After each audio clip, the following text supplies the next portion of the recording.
Let me ask you something. When do your best ideas arrive? Not when you're sitting at your desk, racking your brain trying to have them. Not in the middle of your to do list, usually somewhere else entirely. Maybe it's on a walk or in the shower or in the middle of something that has nothing to do with work. And you've probably been calling those moments lucky, accidental, a welcome surprise. But they're not accidents. That is actually how you think. And the things you've been calling distractions, like distractions from the work, distractions from your to do list, things that, like a creative project that you love, the movement, the stillness, the things you do when you aren't being productive, those aren't breaks from your best work.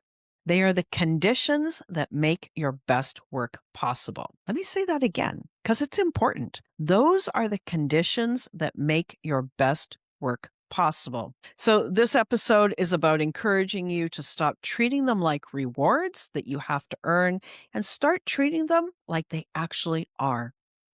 High achievers have a super specific relationship with rest, and it's not always healthy. Tell me if this sounds familiar. Rest has to be earned, it has to be deserved. I can rest later. You can take the walk after you finish the proposal. You can do the creative thing on the weekend if the week went well. You can sit quietly when the to do list is all done. But guess what? That to do list never gets done. So the walk gets put off until you're too tired to even go out the door. Your creative hobby gets delayed. The stillness gets pushed, and you keep on running less and less of what actually fuels you. You tell yourself you're going to get to it when things slow down. I got a breaking news flash for you. In this world, things never slow down. You have it backwards. The walk isn't the reward for doing the work. The walk is part of how the work gets done. When you relax and just be, then your brain can do what it wants to do. Find the creative solution to that problem that you've been noodling. I want to tell you about my new hobby, pottery, throwing pots on the wheel. I am terrible at it. I want to be really clear. Every piece is a surprise, and it's not always the good kind of surprise, but I keep going back. Here's why. When my hands are in the clay, they are muddy and wet, and my eyes are focused on the task, learning how to center, feeling the clay, learning how to pull the walls, focused, right? And when I'm focused, I'm completely present. There's no phone. My hands are too muddy to touch the phone anyway. There's no to-do list. There's no next thing pulling at me. Just the texture and the organic, unpredictable thing happening in my hands. So I have to be right there. And in that spot, something relaxes. Something that was tight loosens up. I also dance. I started ballet at 40 because my daughter was dancing so many hours. And I thought it would be fun. And it is fun, but it's also more than that.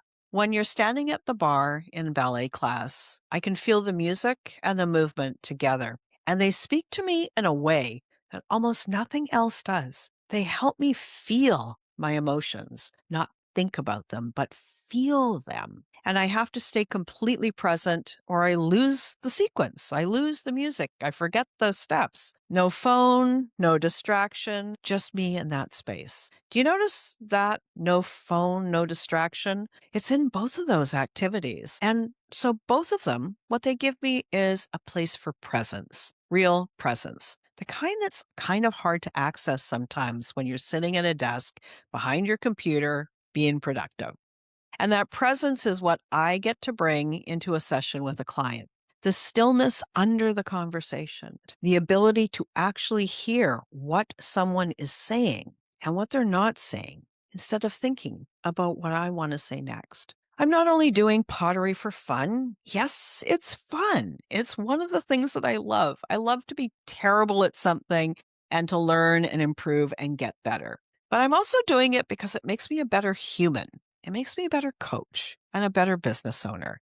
I just didn't not always do that. So if you've been beating yourself up about distractions, about going for a walk in the middle of the day, or maybe you've been telling yourself you don't have time for yoga, you've got a deadline, this is your sign to make a change. A sign that the distraction from being present in the moment from relaxing and from allowing your higher mind to come through is actually the best thing you can do right now for your business. When I understood that, something shifted. I realized I was ready now, not when I had everything figured out. Now, when the question is still open. The creative things, the physical things, the morning stillness, they're not indulgences. I allow myself regardless. This is how I keep myself whole. And they always work. I just needed to stop calling them distractions. Here's what I would love to say to you, the person who feels guilty when you're not being productive. You aren't a machine.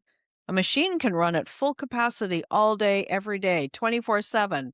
A machine doesn't need walks or music or muddy hands or quiet mornings. A machine produces consistent output without any of that. But that's not you. You aren't a machine. You're a human. And in your gifts and your sparkle, in that specific, unrepeatable way that your mind works, what you create is so much better than perfect because it's you. You can't produce you by sitting. You produce you by letting yourself be the whole person that you are, by doing the things that fill your tank instead of always running it down, by treating the walk, the pottery, the dance, the quiet moments as what they really are. They're not luxuries or indulgences. They're not things to earn. They are the operating conditions. They are the things that make everything else possible. I'm glad you're here. And if you don't need permission to take the walk, but you need someone to say it out loud. So here it is. Here's your permission. Go take that walk. Start the thing that you're bad at and do it anyway. Sit in the quiet and stare at the mountains. It's not a distraction. It's part of how you do your best work. And I am so glad you're here. I've got space in my private practice for 1 or 2 more clients. If that's you, we should talk. I'll put the link to book a time in the episode notes. Let's see how I can help you. Thanks again for spending time with me, and I'll see you on the next episode.